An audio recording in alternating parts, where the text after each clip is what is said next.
Hello everyone, welcome back to my video. ये है episode number 13 का सेकंड पार्ट एक्सप्लेनेशन। हमें दिखाया जाता है साई लिता को कॉल करती है। लिता उससे पूछती है कि तुमने सब कुछ सॉर्ट आउट किया या फिर नहीं। साई बोलती कि जो भी उसके फैमिली के साथ हुआ है ना, मेरी फैमिली की वजह से, तो इसके कंपेयर में कुछ भी नहीं है। वो मुझसे नफरत करता है तो वो जस्टिफाइड है, ऐसा वो बोल रही थी।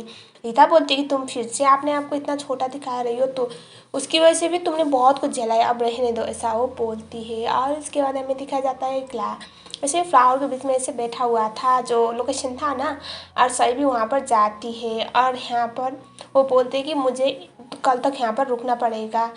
क्ला बोलता है कि ठीक है तुम रुक लो, लेकिन ना अपनी शक्ल मुझे दिखाना मत, मुझे बहुत एनोइंग लगता है, ऐसा वो बोलता है। यहाँ पर क्ला और सही एक्चुअली ये दोनों सोने वाले थे, लेकिन एक दूसरे के कंधे पे सो जाते हैं। यहाँ पर क्लाउ से बोल रहा था कि हटो यहाँ से। सही बोलते कि नहीं मैं नहीं हट रही हूँ, तुम पहले आते, तुम हटो ना। तो यहाँ पर क्ला बोलता है कि मैंने बोला ना मुझे इरिटेट मत करो, तुम यहाँ से हटो। और उसके बाद सही भी हटती नहीं है और ना ही क्ला हटता है। तो यहाँ पर सही उससे बोलते हैं कि अगर मुझे पास में जाने का मौका मिले और कुछ फिक्स करने का मौका मिले हमारे बीच में जो भी हुआ, तो मैं जस्ट चाहूँगी कि उस दिन जो गोली क्लोई को लगी थी ना, वो मुझे लगते, ताकि ना वो सारी प्रॉब्लम मुझे झेलनी पड़ती, तुम्हें नहीं। और शायद उस दिन मैंने तुम पे भरोसा नहीं किया था, गलती मेरी थी, ऐसा वो बोल रही होती है। क्ला बोलता है कि अगर मुझे पास में जाने का मौका मिले और सब कुछ फिक्स करने का मौका मिले ना, तो मैं एक बिगड़ी हुई अमीर जाति की बातों पे तो कभी भरोसा करता ही नहीं, ताकि उसके बाद जो भी प्रॉब्लम हुए ना उस सब हमें झेलना ना पड़ता और मेरी लाइफ ऐसी ना बनती। और यहाँ पर वो बोलता है कि अगर उस टाइम पे ना हम दोनों स्ट्रेंजर होते या फिर अब तक ना हम दोनों एक दूसरे से मिले ही ना होते, तो मेरी लाइफ काफ़ी बेहतर होगी अभी जैसे है ऐसे, तो ऐसा वो बोल रहा था। और सही को ऑब्वियसली बुरा तो लगता है। एंड देन क्ला वहाँ से उठ के चला जाता है। अभी तक क्ला का एटीट्यूड ना रूड वाला ही था। हमें दिखाया जाता है डाइनिंग टेबल पे, यहाँ पर पापा और क्ला थे। क्ला खाने वाला था तो पापा बोलते कि गेस्ट को आने दो बेटा, अभी क्या खा रहे हो। क्ला बोलता है कि उसके सामने क्या फॉर्मेलिटी, पापा खुद चुपचाप खाइए, ऐसा वो बोल रहा था। क्ला के पापा बोलते हैं बेटा वो ना, वो वहाँ पर पानी शायद ख़राब हो रहा होगा वॉशरूम में, पता नहीं पाइप आ रहा है या नहीं, जाके देखो ना। तो यहाँ पर क्ला चला जाता है, सही अंदर वो नहा रही होती है। और यहाँ पर क्ला ऐसे नॉक नॉक करके पूछता है ये पानी तो आ रहा है ना, तो सडनली पानी आना बंद हो जाता है। सही बोलते कि अब तक तो आ रहा था, लेकिन तुम्हारे आने के बाद तो बंद हो गया। और उसके बाद वो अंदर चला जाता है। सही ने टॉवेल लपेटा हुआ था और उसके बाद वो पानी को देखने लगता है, लेकिन उसी टाइम पे पानी आ जाता है, तो दोनों काफ़ी ज़्यादा करीब आ गए थे। Emotional moment. लेकिन तभी होता क्या है ना, क्ला सही के हाथों में वो इंगेजमेंट रिंग देख लेता है जो हाय ने प्रपोज करते टाइम उसे पहनाया था। और उसके बाद वो वहाँ से निकल जाता है। हमें दिखाया जाता है अब रात को। यहाँ पर दोनों ही एक दूसरे को याद कर रहे थे, मतलब पास, एक दूसरे के पास। अब पुरानी जगह में आए हैं तो याद तो करनी थी। तो यहाँ पर जो क्ला है वो देखता है सही के रूम में वो कुछ कर रही थी, उसके रूम में चला जाता है और यहाँ पर वो मस्कीटो नेट फिक्स करने की ट्राई कर रही थी। यहाँ पर वो बोलता है कि तुम मेरे रूम में सो जाओ, मैं यहाँ पर सो जाऊँगा। सही बोलती है कि तुम ओके उसके लिए। क्ला बोलता है कि ठीक है, अगर मुझे तुम्हारी शक्ल देखनी ना पड़े ना, तो मैं तो रह लूँगा, ऐसा हो बोल देता है। और उसके बाद सही क्ला के रूम में जाके, मतलब कुछ किसी टाइम पे उसी वो उसका भी रूम था, वहाँ पर जाके सो जाती है। तो ये हो गया पास्ट वाली बातें।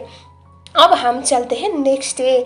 खेम, क्लोए और क्ला साथ में थे और ये लोग बातें कर रहे थे। और यहाँ पर केम की बातों से पता चलता है कि जो एसीआई ना उसकी कंपनी में इन सब लोगों ने रेजिग्नेशन सबमिट कर दिया। और देखो क्ला अभी भी उस कंपनी का वारिस तो है ना, क्ला के पापा ने तो उसके नाम पे भी कुछ किया हुआ है, तो उन लोगों ने खुद ही बिजनेस स्टार्ट करने का प्लान किया था, मतलब जो भी मेहनत किया है अलग करने का।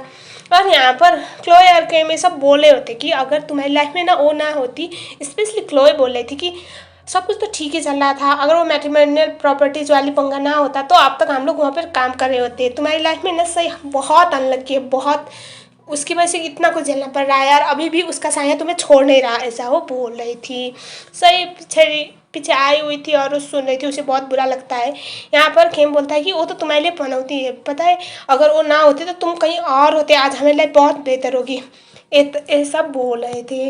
और सही वहाँ से चली जाती है। हमें नेक्स्ट सीन में दिखाया जाता है सही क्लोई को कुछ लेके दे रही थी पानी, लेकिन यहाँ पर तो उसे भगा देती है, उसे बहुत ज़्यादा इंसल्ट करती है। और अभी जो क्लोई है ना व्हील चेयर में थी, और यहाँ पर क्ला आता है और वो बोलता है कि तुमने सुना ना मेरी बहन को तुमसे कोई बात नहीं करनी, ना ही मुझे तुम्हारी शक्ल देखनी, तो हमें बार बार परेशान क्यों कर रही हो। ये सुनने के बाद सही बोलते कि ठीक है मैं आज जा रही हूँ वापस बैंकॉक, तुम डिवोर्स पेपर है ना मैंने साइन कर दिया है तो उसको सबमिट कर देना फाइनल, मैं वहीं पर वेट करूँगी फाइनल डिसीजन का, ऐसा वो बोल रही थी। क्या बोलता है कि तुमने बोला था कल तक रुकोगी। सही बोलते हैं कि अब यहाँ पर सबको मुझसे प्रॉब्लम है, सबको अनकंफर्टेबल फील हो रही है तो मुझे यहाँ पर रहने का कोई मतलब नहीं, मैं जा रही हूँ, ऐसा बोलती है। और उसके बाद सही बैंकॉक वापस चली जाती है चियांग माई से। अब हमें दिखाया जाता है सही को बैंकॉक पे। एक्चुअली क्या हुआ था ना, जो पिल्स क्ला सोने के लिए मतलब होता है ना स्लीपिंग पिल्स यूज़ करता था ना, उसे बहुत ज़्यादा बेचैनी होती थी तो उसको रिप्लेस करके सही ने कुछ हर्बल मेडिसिन रखा हुआ था, हर्बल टी। और सही बोलते कि आई नो मेरी वजह से तुम्हें बहुत कुछ झेलना पड़ा है लेकिन मैं नहीं चाहती अब ऐसा कुछ हो, और मैं प्रॉमिस करती हूँ कि जब तक तुम क्लैरी के साथ लाइफ में मूव ऑन नहीं करोगे, तुम लाइफ में खुश नहीं होगे, तब तक मैं शादी नहीं करूँगी। क्या बोलता है कि तुम कुछ ज़्यादा ही नहीं बोल रही हो क्या, तुम वो सब कर पाओगी।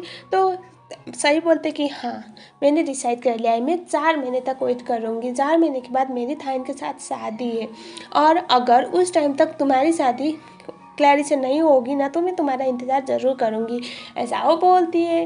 क्ला बोलता है कि ठीक है तब तो ना तुम क्लैरी को मेरी वाइफ मेरी ब्राइड बनती हुई देखने के लिए रेडी रह जाओ, ऐसा बोलता है और वो फ़ोन रख देता है। तो मैंने इसको थोड़ा शॉर्ट कट किया है।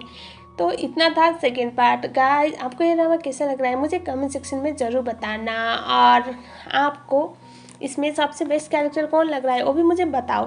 तो अब हम एपिसोड नंबर 14 में देखेंगे। फाइनली क्ला को पता चल जाएगा कि 7 साल पहले जो भी हुआ था उसमें सही की कोई गलती नहीं थी। हाँ ये बात ज़रूर थी कि जो पापा ने फ़ोटोज़ दिखाए थे वो देख के उसे लगा था कि हाँ इसने मुझे ब्लैकमेल किया होगा, लेकिन फिर भी जो क्लास जिस तरह से समझ रहा था ना ये वो सारी चीज़ें वो नहीं थी, और वो क्या करेगा जिस गिल्ड में क्लास जाएगा ना वो देखने में तो एपिसोड 14 में आपको बड़ा मज़ा आने वाला है। और एक प्यारा सा अब ये ड्रामा ऑलमोस्ट एंड होने वाला है तो प्यारा से मोमेंट हम देख ही लेंगे। तो मिलते हैं नेक्स्ट वीडियो में, तब तक के लिए थैंक्स फॉर वॉचिंग।